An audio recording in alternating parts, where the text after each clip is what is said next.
Okay, we are in Parsha Tazria. It's a double Parsha Tazria-Metzora. So in Tazria-Metzora in general, we're going to be talking about, in the first part of Tazria, we're talking about giving birth. A woman gets pregnant, she gives birth. That will be the first thing. And that's all that's what Tazria means. She gives forth seed, because she conceives, in other words. And so that's from that point on, it's all about tzaraas, right? Yeah, it's all about tzaraas. What's the for seed? Zuriya, right? Zera, right? Zera. Right. So after that, it's all about tzaraas, which we'll look at too, God willing. And then Metzora is healing the person who has tzaraas. We'll get into that in a few minutes, God willing. But that is really what the double parsha is about. Let's just jump right into his article. Gives a very nice introduction where it's called childbirth and purification.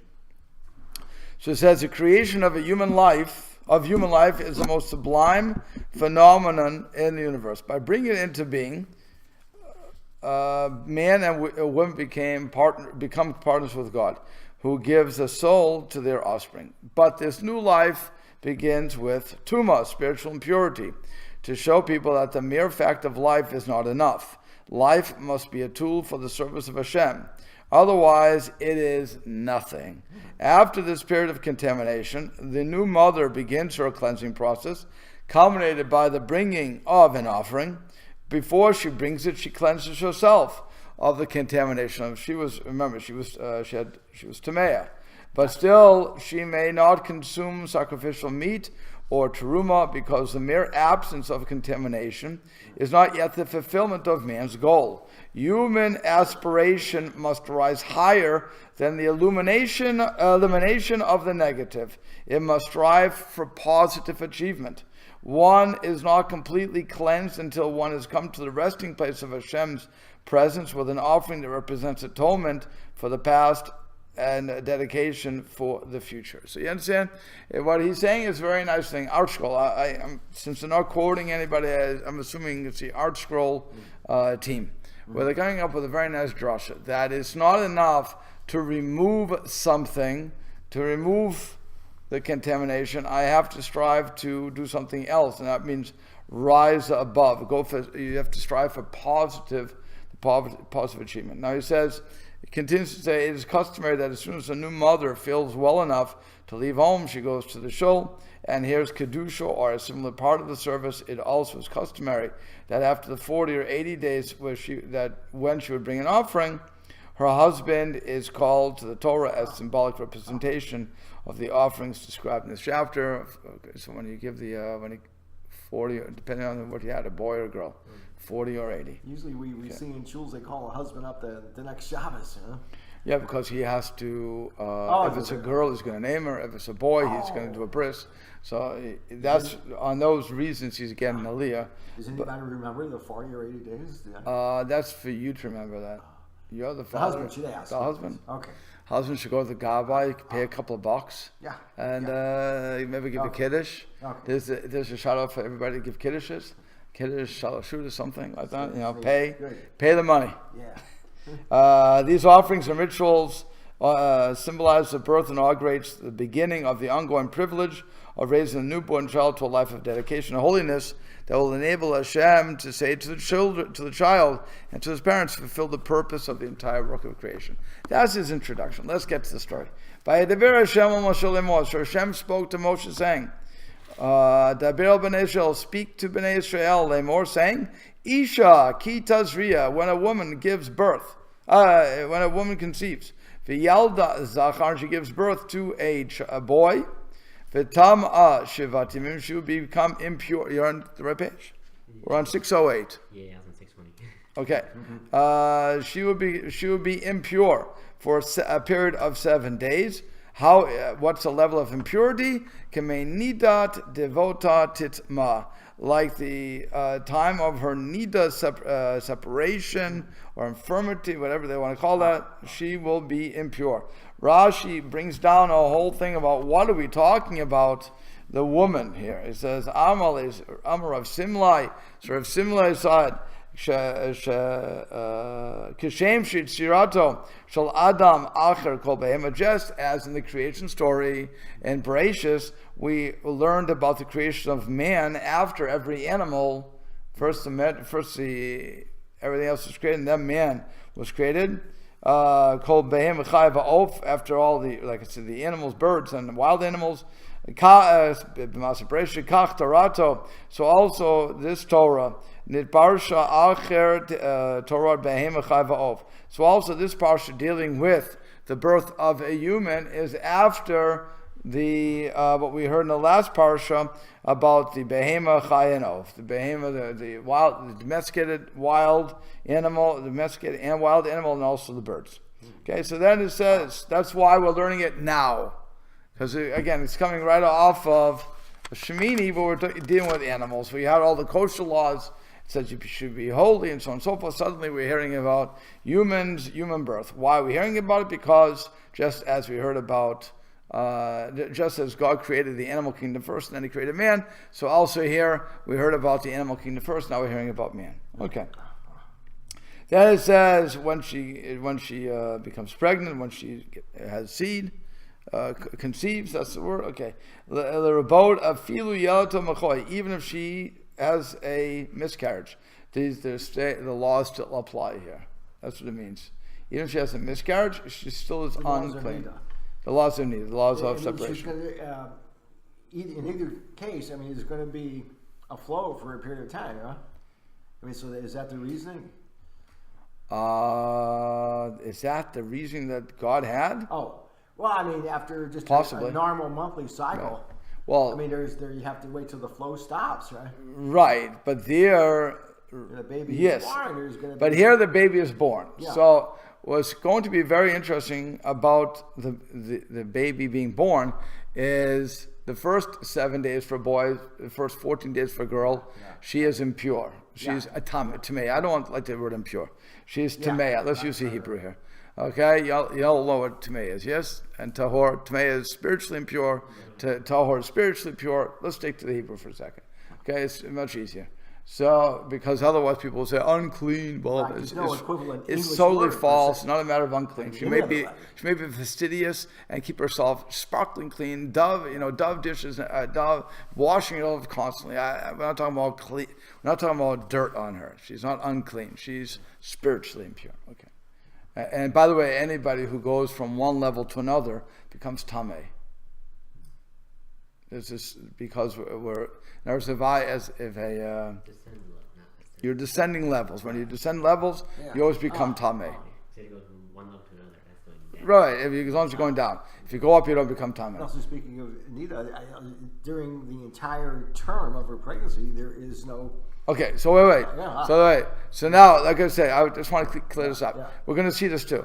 In the first 14 days, again, 7 for boys, 14 for a girl. Yeah. After that, any blood she sees is considered for the next 30 days, the remaining days till the 40 or 80. Oh. So that blood that she's going to see is considered dam tahor, clean dam, and she can clean blood. No, it's pure. She's tahor. Lack it right. So, and she can be with her husband. Okay. Unlike during nida, which is forbidden altogether. It has to stop. You see it, right? So even if it's more than 7 days, in other words, it has to stop. Yeah, you have to stop. You have to count. Not biblically, but wait a minute. 7 days after it stops. Yeah, we count 7 days after. It's normally 5 days of bleeding, then another 7 days. That can vary a little, but again, the point is that her blood that she sees for the next times is not considered dam nida. It's not in that category. So that's why I say here, Shivat Yamim Kamei Nidat Divotat Titma. She'll be Tameya like that blood, but it's not really that blood because it's not nida blood. Yeah. What is nida blood? From the menstruation? Yeah, it's when she has menstruation. Here it's not menstruation; she gave birth. Yeah. There's no menstruation here. The menstruation's been turned off a long time ago. The faucet's been turned off. This is blood coming because of the birthing process. It's not the same blood. It's like when you have relations with the woman for the first time, and her hymen is broken. It's not dam nida. It's not. It's the blood because you wounded her. It's a membrane. Yeah, you ripped the membrane, so she's going to bleed a little. Yeah. So today, whenever we see blood, we separate. So, but today you would separate. But in the old days, there was nothing to talk about. For the first 4 days, you would see blood, according to Beit Hillel, it's not a problem. After that, you have a problem already. But because they recognize that it's a wound. But again, we don't do that today. Okay. Today, we don't touch the woman until 6 weeks later or something. Everything has to be totally, there can be no blood. So I think the doctors say that for 6 weeks, you're not supposed to do anything after birth. I think that just the doctors say. 6 to 8 weeks. The first time, you mean? No, after the baby. After the baby is born. After the baby is born, they tell you, and they're not trying to be Jewish about this, but they tell you for healing purposes. For healing purposes, you're not supposed to be intimate with your wife for 6 to 8 weeks. They say, and I don't know. So I'm not sure why they're doing it, but I remember when I had to go through the birthing classes, whatever they call those things. Yeah. So they were saying it to the people, and of course the guys were all getting upset by that. And so the woman who's giving the course said, your wife has been ripped apart. Your wife has been ripped apart when she's giving you birth. Yeah. It's not a comfortable situation, and deal with it. That was her response to the guys. But it was like I said. But that's so today. Again, the medical field is even more machmir than the rabbis and than the Torah is. Again, I don't know what it is, but we have to understand that the dam after, again, my point only is after the 7 days for boy, 14 days for the girl. So the blood that she would see after that is considered dam tohor. So it's not a case of nida here. Okay, it's really not needed at all. So now, why is there a difference depending whether it's a girl or a boy? Oh, it's a great question. Why is there a difference between a boy and a girl? So I'm going to give you the classic answers. The classic answer that that Ramban gives, Nachmanides. He said that according to the doctors, he quotes the doctors and the rabbis.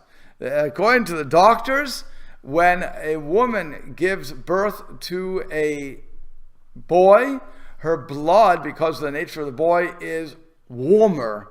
So the blood flows out quicker as compared to girls who are colder. This is what the medical science of those days was saying. 800 years ago? He's 1,000. He's 1,000. Oh, more than, yeah. Yeah, like that. So it's 1,200, 1,200.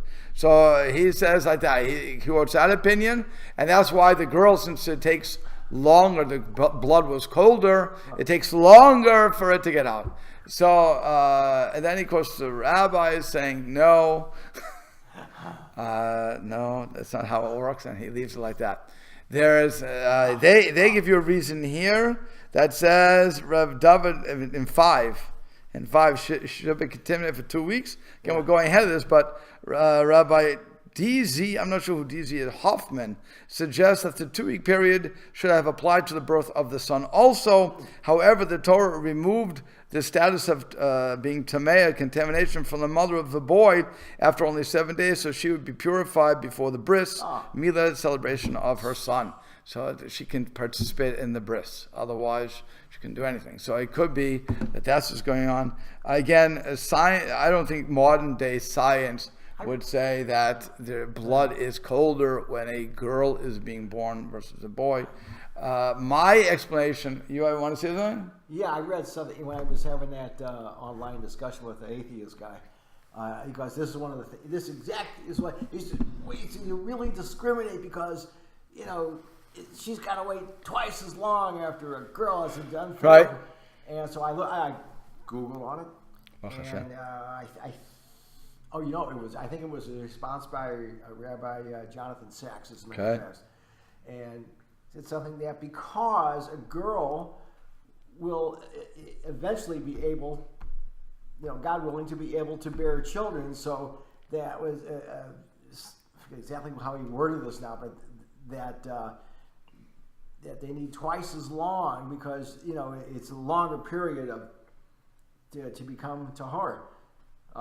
Okay, so I don't know. I'm going to say something that I said many years ago. If Rabbi Sachs agrees with me, or if I agree with him, he's older than me. So if I agree with him, if we move the chav into the same thing, great. The way I looked at it was like this. You remember what we talked about? We talked about being, whenever I go down, I was tahor, I was high, and I come down a level, right? So I become tamai, using male terms. I become tamai. So now for a woman, when she has a boy, while the boy can do many mitzvot and so on and so forth, spiritually, he's at a different level than a woman. Yeah. Okay? He's at a lower level than a woman. That's what it said. That's what he said. Oh, so he's with me. Okay, we both have the same concept, and I never heard him say it, so, cool. Okay. But, so, I have always said that when a woman gave birth to a man, she didn't have that far to come down, as it were, because it's what it is. But a woman, besides being spiritually higher, is a creator. Also, she will have, God willing, a child, even if she doesn't. She still falls into this. So the woman is now coming down from a higher level, because she gave birth to another life giver. So now it takes her twice as long to come down to the normal status which she originally was at when she was just straight. So it's not for those atheists and everything else. Again, it's a misunderstanding of the Torah. If you look at the way I'm looking at it, and I'm not saying anything apologetically. It makes sense the way Tuma and Tahara work. That if I'm coming down, it takes me a longer time to readjust to my condition. You understand? So that's why it takes twice as long for the girl, because the mother was so high up, giving birth to a creator, if you will, as compared to the boy was not. So she has to come that much further down. That would be why I say that, and I've said it for many years, that the boy, that she takes twice as long for to come down as of the boy. But again, that's mine. If Rabbi Sachs says it, it's really great. I'm happy. Brosha Kavanti. But I never saw it. I would be curious to see what he says, and if we totally agree. But okay. Does that answer your question? So you have a couple of different answers there. Okay. You can always take the doctors from over 1,000 years ago that held that, and if anybody's prejudiced, it's them. That the girl is cold, and it causes the blood to go out slower. So was that Rashi stated? That was Ramban. So apparently he was bringing out what the current thought in general was, and saying, no, it's not true. He didn't say it wasn't true. He wasn't going to argue with them. He said that's what they say, and the rabbis say this. Okay. But he didn't argue. He didn't want to put them down in writing. He just said, "Here's what they say." Again, you want to be very careful about in any time period to throw science under the bus. If science is saying something, even as ridiculous as it can be sometimes, they may be something there. So you don't want to throw them totally. You can say this is what they say, and apparently he must have been giving some credibility to it, because he didn't quote. He didn't quote every scientific theory out there. So he must have held that there was some validity. But again, I don't know what he didn't throw them away. Yeah. Unless it's from previous generation science, in which case our science is better and we know more, and they were stupid. That's true though. Right, but then the next one would be better than ours, and so on and so forth. No, that's what correct. No, you're right. You're right. When it comes to science, it's not Torah. When it comes to science, the further we further we progress, the more we realize that what they were saying was ridiculous. Right. Now the only problem I'm going to give the old scientists something here, because I think that we have to give credibility to what credibility is. Right. Sometimes they said something we didn't understand, and we assumed that this is what they meant, and we were wrong. And that's your homeopathic medicines. That's all those witchcraft things that we have. All those things that we just think, it's craziness. It's Baba Mises, what your Bubby told you. Baba Misa. That's the actions of your Baba. And so, not Baba, that one, okay. You understood, okay? So I don't want to throw everything out. Again, there are some things that from the ancient scientific world, there could have been some validity. They saw something. Mm-hmm. Did we know what? And I'm very much for giving people the side of merit when it comes to stuff. So I don't want to throw them all away. But when you read it and you think, really, like the humors that we talked about in Rabbeinu Bachia, Ibn Bakuta, he was using their sciences. Today we want to say those sciences are foolish. Okay, it doesn't affect his argument. But he was just quoting what they were saying. Is no better than let's go to the next line. V'yom hashmini, and some we get because he gave birth to a boy on the 8th day. Yimol basar lato, his flesh should be circumcised. Okay, in other words, here's the mitzvah to circumcise child. Why do we have to repeat it here? Where does the source of bris milah come from? Avraham Avinu. So what are you repeating it here for? Well, leave me alone. We know what we're supposed to do in 8 days, okay? Yeah. So again, one thing is, and that's why Hoffman wants to suggest that he quotes, that she was only continued for a 7-day period. So she could go to the bris. Very nice. Okay. But the other thing is that here, the doctors of today will tell you, why is it 8th day? Why do we have to say wait till the 8th day? Why couldn't we do it in the 1st, 2nd, 3rd, 4th, and whatever? Why the Torah said this? Because the clotting mechanisms in our body is not fully not fully operational till the 8th day. Vitamin K kicks in. Why in the general community, outside of the Jewish community, I don't know how the Muslims don't do it until 13 years or so. No. I heard they also do it very early now. Really?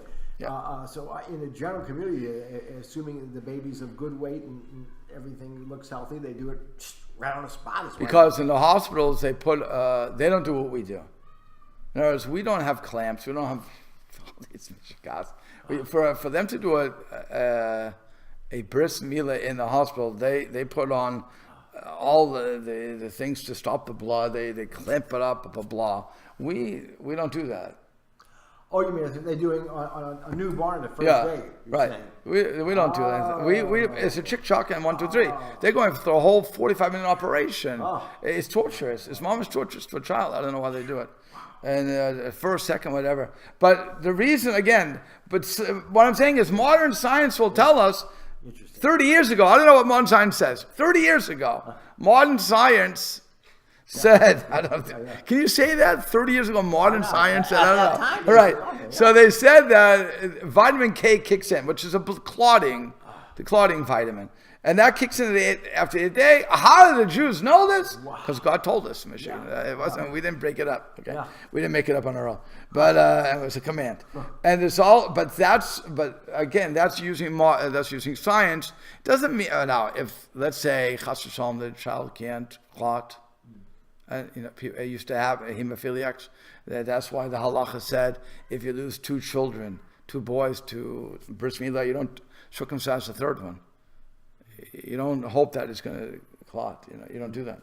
But here we learned something else. V'yom hashmini, what's day on the 8th day to tell you that you can even push Shabbos off. In other words, if the 8th day falls in Shabbos, you're obligated to circumcise on Shabbos, even though you're not allowed to wound on Shabbos. That's why you shouldn't. What is it called? If you have if someone would have a blister, they shouldn't pierce it unless it's really bothering them, because you may cause blood to come out. A blister, because it's bothering you. So you want the pus to come out, or whatever's there, the water. Yeah. So you take a pimp. If it's bothering you, you do it. You want to get rid of it. filled up with fluid, it can start to hurt. Right. So I mean, I'm not saying you should bust. By the way, it's never good to bust because it's other things. What? Pretty sure you can leave a scar like that. Same thing with zits. If you No, it doesn't.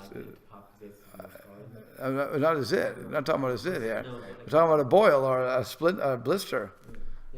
So you don't leave scars. It doesn't leave scars. People have done it for centuries. It doesn't leave scars. But it's telling you in the day. Okay, that's one thing. So that's another thing you learn from that. Fine. It also is you must do a circumcision during the day. That becomes a problem in good old South Bend in the wintertime, right? In the wintertime, we have a meeting at 7 in the morning. So 7 in the morning is pitch black. The sun's not coming up until 8:15 in the wintertime. Not right now. Okay, in the wintertime, 8:15. So that's why people who have the bris, they have a baby in the winter and they make a minyan. So they make the minyan at 7 o'clock, no problem. But they have to wait until sunrise. You can't do the bris before sunrise. The second minyan at shul. If you go to the second minyan, you'll be at 9 o'clock. You don't want to do that. But you want the first minyan. But that's what they used to do. Because when I was saying Kaddish, so I was davening at HSC, and when they would have a bris, fine. So I would go because I couldn't go to the early minyan for some reason. I don't know what it was. But because I went to the late minyan. So, but I went to the early minyan, and they made it so that when I finished, it was exactly time to shoot. Let's do the bris. Boom, done. Maybe it was 8:05 at that point. It has to be sunrise. Sunrise can't be before sunrise. And again, when people go to work, you have to move. So you can't stick around. So if you're going to drag a tefillah out, it's no good, and you're going to drag the bris out, it's no good. But you can't do it early. That's all from this pasuk. Uvayom hashmini, in the 8th day. Okay, then. Excuse me. Ushloshim yom shloshim yamim. Again, here we go. The 33 days. Teishe b'tmei tahara. She'll sit in the dam tahar. In other words, even if she sees it, no problem. She can still be with her husband. She can. I'm not saying they should engage in intimate relations, but they can. The laws of nida do not apply for her. Okay, but to God still, even though she has dam tohor there, the blood that is tohor, she cannot touch any of the holy objects in the temple. She can't do it, or whatever she's going to be. That she can't do because she's still tamei for that, tmeya for that. Mikdash lo tavo, she can't come to the base of Mikdash. Ad meloti metar until the days of her tahara are filled. In other words, 40 days later. If she gave birth to a girl, again she is tameya for 2 weeks, like she would be in nida. No, she can't be with your husband. And then 66 days after the 2 weeks, 66 days, teishev al demetara. Again, she's with that demetara. Now, when she finishes the days of tahara whether for the son or for the daughter tavi, then she brings keves ben shatoliola. She brings a sheep. Sheep. How do they call it? A sheep. Yeah, a young sheep for an olah, an elevation offering. I love how they call it elevation. Okay, elevation offering. Uben iona, or a young dove, or tor, or a turtle dove, lechatat, for sin offering. What was her sin?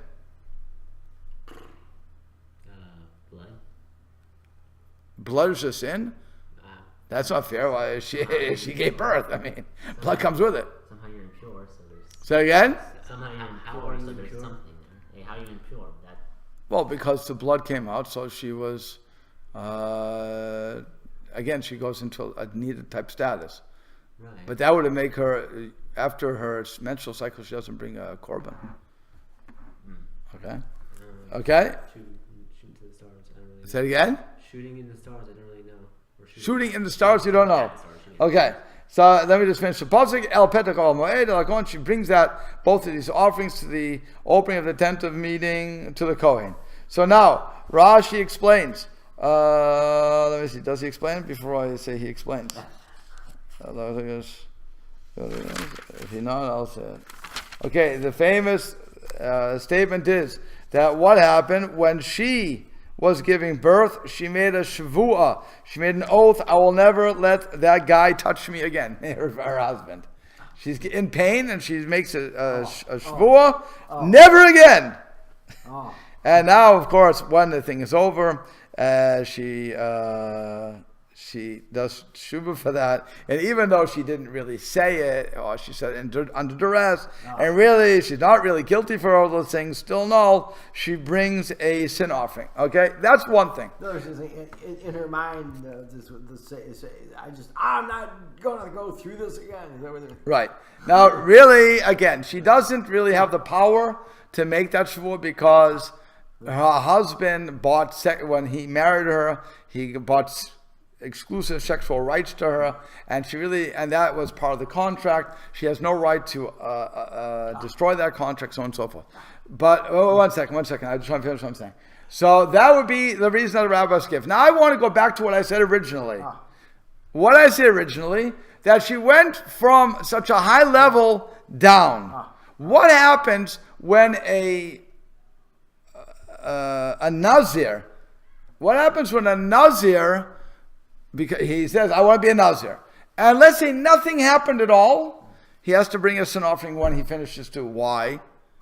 Because he should have stayed at the level he was. Oh, because he's coming down. In other words, when she was pregnant and carrying that child, she was at the level as close as you're going to get to the level of a creator as anybody possibly can. There's nobody can get close to the woman who is carrying a baby. You're as close to God as you're ever going to be, as even being a God, because you're feeding the baby, you're taking care of the baby. Everything is within your body is being done. Baby girl, right? A baby boy, baby girl, doesn't matter. You're a baby. You're the tool. The woman's is the body. Yeah. You know, she's being a baby into the world. So she is as close to Creator as she can ever be. Experience what it is to create life. You can't get any higher than that. Again, boy or girl, doesn't matter. She can't get higher. So now, when she gives birth, Hashem says, time to deliver. So she delivers. She's been forced to leave that status, as it were. Okay, she's no longer there. She has that depression, which is why you have, potentially why you have, what's it called? Postnatal depression? Postpartum, I forget what it's called. No. Postpartum depression. Okay, that would be one of the possible reasons you can get that. I'm not saying it is, but it's possibly one of the reasons. Yeah. But she's been brought down that level, and Hashem says, for that, you have to bring a korban, chatat. Again, that's me. I don't know if anybody else says it, great, then I won't be alone.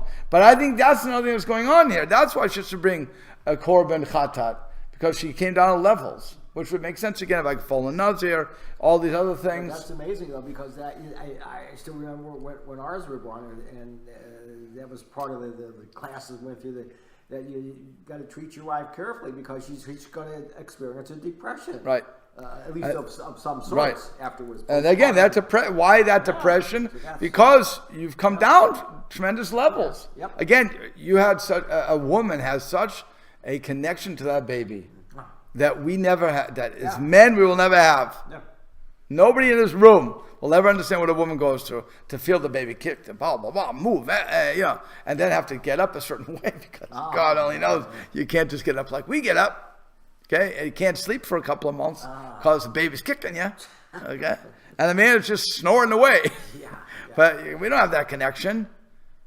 So that's and that's why they say a mother's love can never be replaced. That's it. It's done. That mother has an connection to which I, sadly enough, will never have. But that's part of life. Okay, but that's why I don't have to bring the korban. I don't do anything. I'm the man. Even though I contributed, as it were, to the creation of this life, all I have to do is give the tuition money. But otherwise, it's not that. Okay. Yeah. Okay, I joked about the tuition money. It was a joke. I'm trying to focus on my question. I'm trying not to read my question. Right.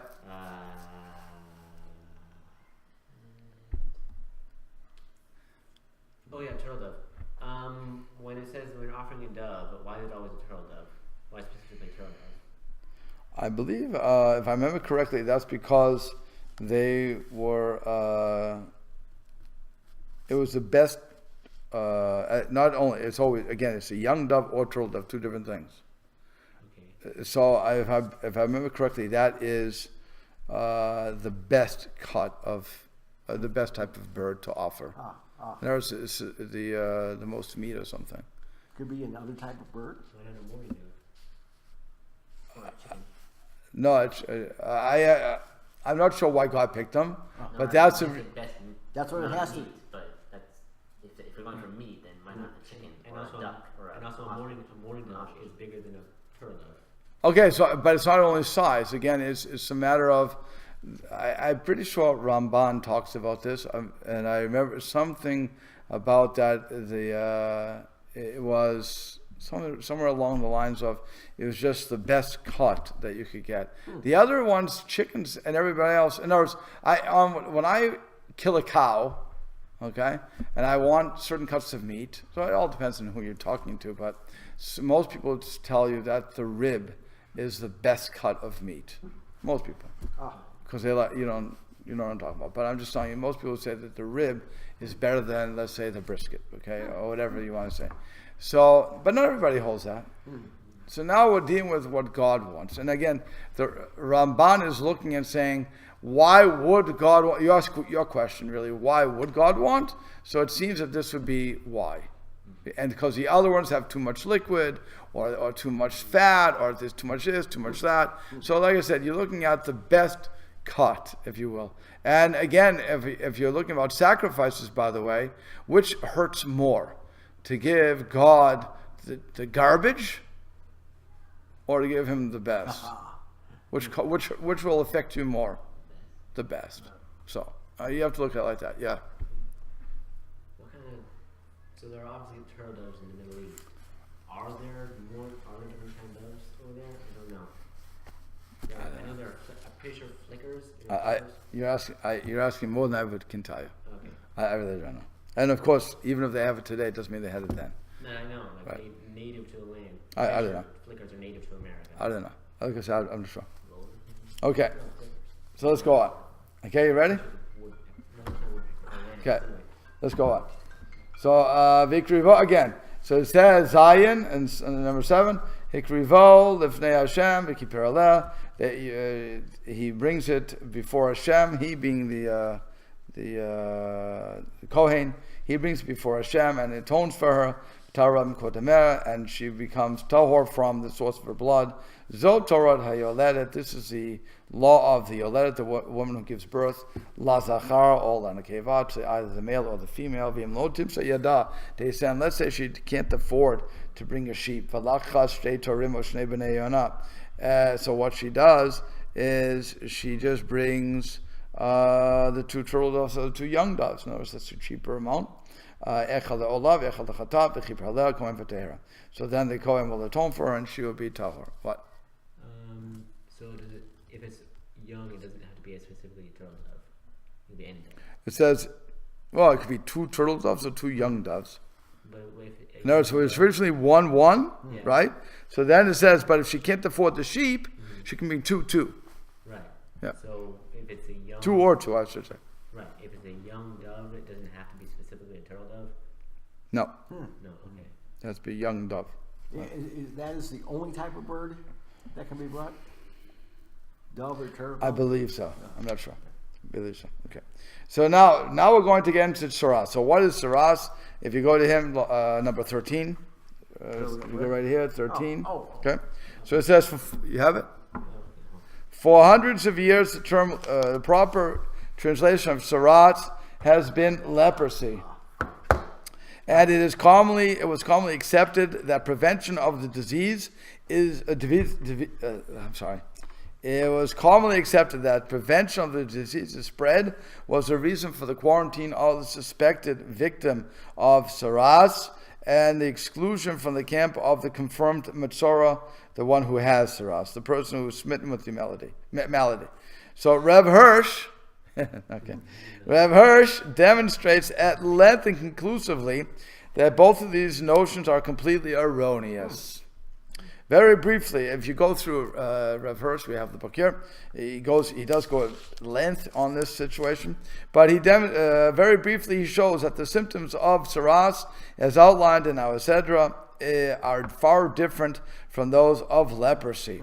Furthermore, if the reason for the Metzora's confinement is to prevent contagion, then some of the laws would be ludicrous. For example, if the malady covers the victim's entire body, he is not tamai.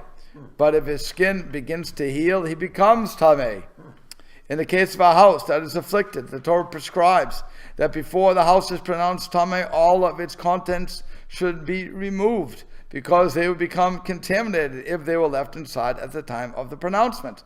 But if there were a danger of contagion, it would be irrational for the afflicted household items to be excluded from the quarantine. In perhaps the most telling example, the Talmud teaches that if the symptoms of tzaraas appear on a newlywed or during a festival season, the Kohen does not examine the affliction or declare it to be tamei, in order not to interfere with the celebration. But if the purpose of these laws is to prevent the spread of disease, it would be absolutely imperative to enforce the laws at the times of great overcrowding and mingling. So he's showing you that these laws of tzaraas that we'll hear and that we'll read about on Shabbos are not the leprosy that is contagious. It's just the opposite. Clearly, as the sages teach, tzaraas is not a bodily disease, but the physical manifestation of a spiritual malaise, a punishment designed to show the malefactor that he must mend his ways. The primary cause of tzaraas is the sin of slander. As the rabbis say, the word Metzora is a contraction of motzi ra, one who spreads slander. Similarly, the sages teach that the affliction is a punishment for the sin of bloodshed, false oaths, sexual immorality, pride, robbery, and selfishness. The pattern that emerges is divine retribution for the offender's failure to feel the needs and share the hurts of others. God rebukes this antisocial behavior by isolating him from society so that he can experience the pain he has imposed on others and heal himself through repentance. So what we're going to learn, what you'll be reading about. We're not going to do it the psukim wise, but what you'll be learning about in this Shabbos is the whole concept of, if I speak Lashon, first of all, by the way, I have to be living in Israel. That's number one. This does not happen outside of Israel. This also only happens if we have Kohanim who can declare you impure. If you don't have a Kohen who can do that, then it doesn't apply. The other thing is we have to be at a high spiritual status, which we're not. Okay? And it was for the tzaddikim. This was what Hashem was doing for people, that they would know to do teshuvah. Unlike every other thing that we do, we should know to do teshuvah for them anyway. But here, this would be a living thing. Now, it would also, I just heard a share about today on Torah Anytime. So his friend Rabbi Schwab is one who gave it, and he gave a very interesting thing. He said he holds that nobody ever had tzaraas. Never happened. Why? It is what he's saying. I don't know if he's right, wrong. I'm going to go with him for a second. I like what he said. He said, because what happens? Hashem, when you speak Lashon Hara, what does Hashem hit first? Your house. It goes backwards. He goes from Metzora to Tazria. It's interesting. We're going Tazria-Metzora. He went Metzora, Tazria. It hits your house first. There has to be a line this way and that way of the house, red and green. So if it comes out on your house, so then you have to get the Kohen has to come, you have to clean the house out, so on and so forth. And there's reasons for all of these things. But let's go with it for a second. And so if you're going to do that, if you're going to see those signs in your house, you're going to do tshuva pretty quick, no? Right? That's what you're saying. Then, you didn't do tshuva, so now it hits your clothes. If you don't do it then, you're really in trouble. But now after it hits your clothes, now it hits you. He said it never happened. Who would be that crazy? Again, I'm not sure if it's true, not true. It's an interesting concept, what he's bringing up. The other part is that if once a person does start to do, first he gets the blotch of white. Let's assume it's just regular tzaraas. He gets his whatever that white is. So he gets that blotch of white. He has to be separated. The Kohen says it's a nega. It's one, and then he names the affliction. And then what happens is the guy has to separate from society, as it were, because, as Rashi will say, and the Gemara says it, just as he caused people to separate through his lashon hara, so Hashem is throwing this back to him. So mida keneged mida, and as you go through this, if you have that in mind, that it's not leprosy, that it's a spiritual disease, and the only way that you can recover is by doing teshuvah. And by the way, this becomes a model for all our maladies. That while they are spiritual in nature, they are manifest in a physical manner. So when we get the sore throats, when we get all these things, we really have to do tshuva and figure out what we did to merit, if you will, the makkah. And then if we do tshuva, and again take the medicine by all means, but then God will recover it. Okay, we'll stop here.